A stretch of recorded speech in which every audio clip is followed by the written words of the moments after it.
All right, so look at this page where we're starting right now. And this is kind of recapping what we just did with that triangle activity, where you can see, first of all, that I mentioned that you can have 3 midsegments in any triangle. And again, the one that I gave you was just a very generic one that would work out pretty well. And you can see 3 midsegments, the same triangle each time. And we came up with some general properties. And I just want to make sure it's really clear. These properties hold true for every triangle out there. So if a segment joins the midpoints of 2 sides of a triangle, I'm just reading the midsegment theorem, this is what we call the midsegment. They're just restating it. And I'm not just referring to the word here. I'm referring to this entire sentence, this entire phrase. So if a segment joins the midpoints of 2 sides of a triangle, then the segment is parallel. I know it might be hard to squeeze these words in there. So P-A-R-A-L-L-E-L. The segment is parallel to the third side and is half its length. And if you've already looked over this worksheet, you'll see we're going to be solving for specific numbers here in a minute. But this diagram kind of summarizes everything you need to know.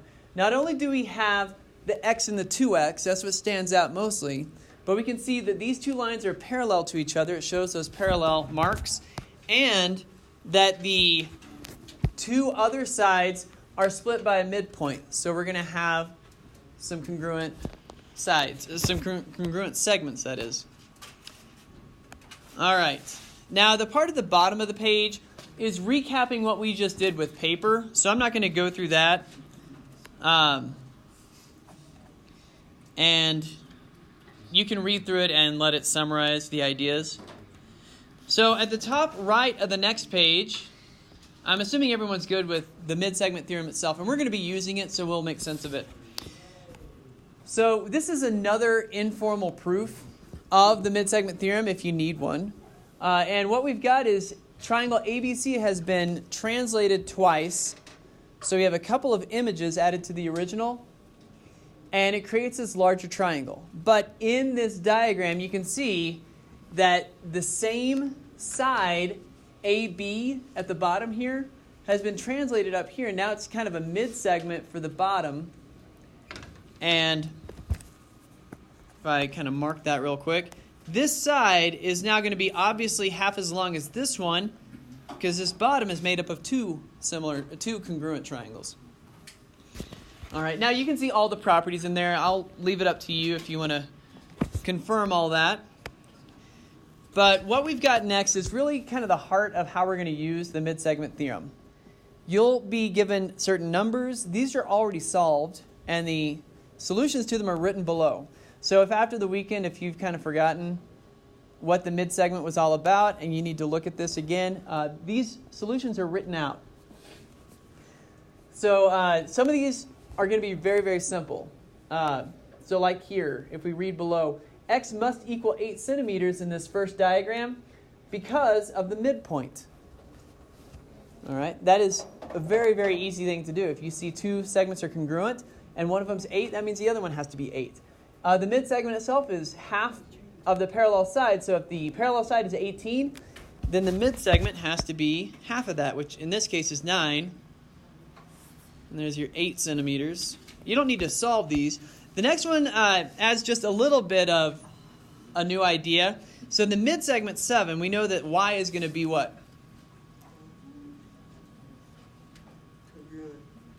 Well, if the midsegment is 7, what is this side right here?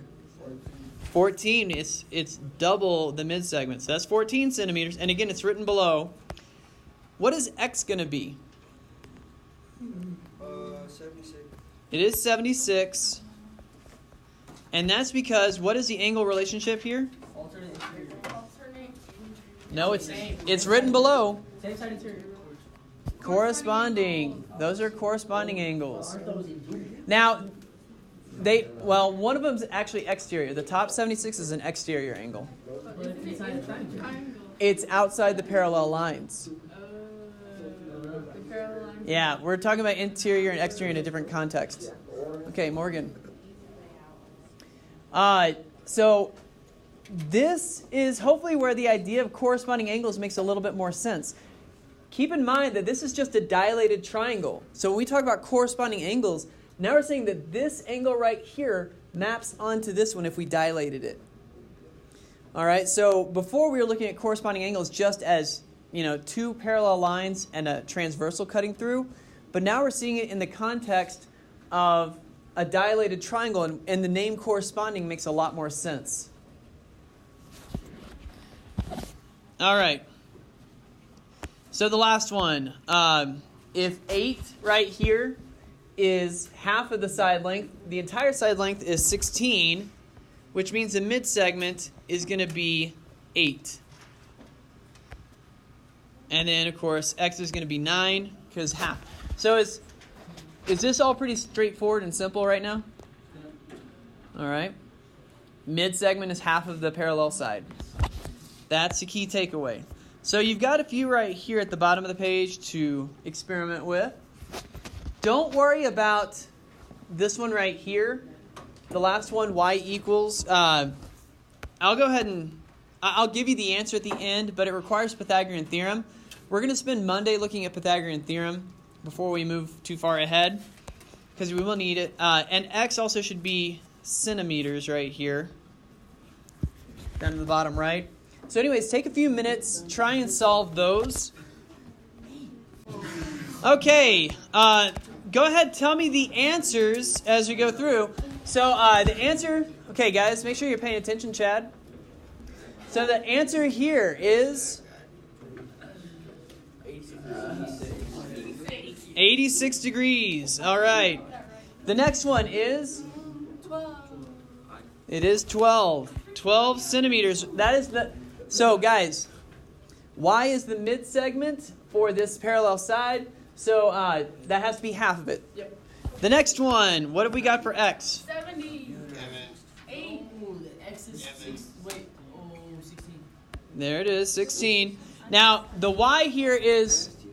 Okay. Stop the side conversations. The next one, solving for y, what have we got? 40. It is 40. And we have to think about the fact, what kind of triangle are we looking at? Isosceles. It's an isosceles triangle. What do we know about the base angles? They all equal 180. Well, the base angles are congruent, and therefore when we're trying to solve for y, that all adds up to 180. So, do you guys see what we're doing here? Yeah. Okay. And then x for the third one. 18. And the answer for y is 30. If you tried it, there it is, but we're not going to go over that one. I didn't have you do that one. So if you didn't attempt it, don't worry. We're going to look at one problem together, and then whatever time is remaining, you guys can kind of get some practice with this. All right, so we've got these problems on the back side. If you look over at, what is that?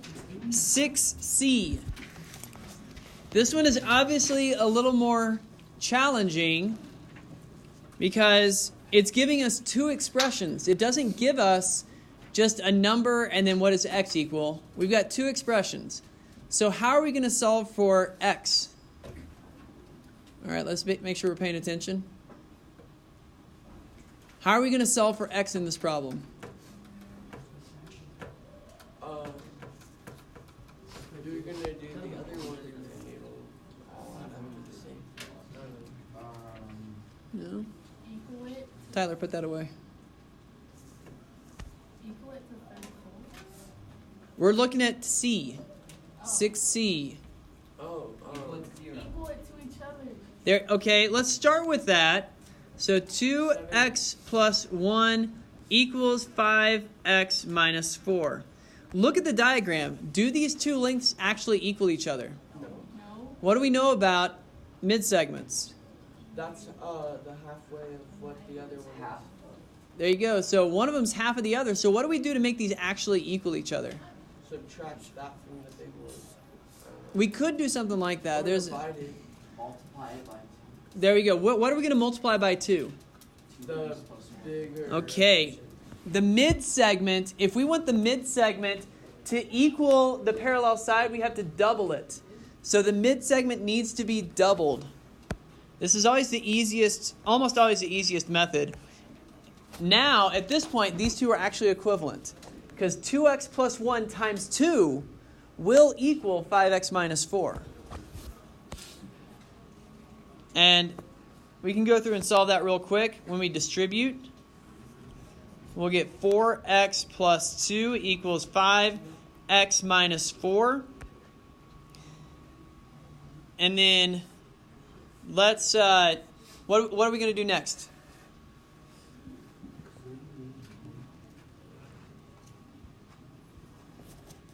We're solving for x, so what are we going to do? Not exactly that. Okay, subtract. Well, we.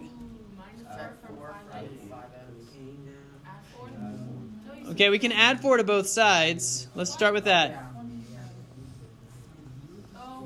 All right, I really want the side conversations to end. Okay, and subtract the 4x. So I got 4x plus 6 equals 5x. If I subtract the 4x, there you go. Then x equals 6. There's our answer, and we can confirm this by plugging it back in. Now, it's always a good idea, if you're not sure, to go back and double check this way. So if I plug this back in, 5 times 6 minus 4, what is 5 times 6? 30. Minus 4? 26. There you go. So this is 26 centimeters.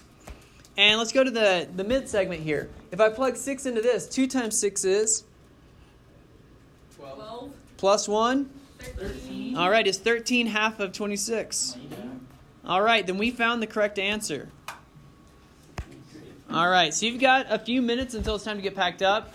I want you to start with this and see how well you can do.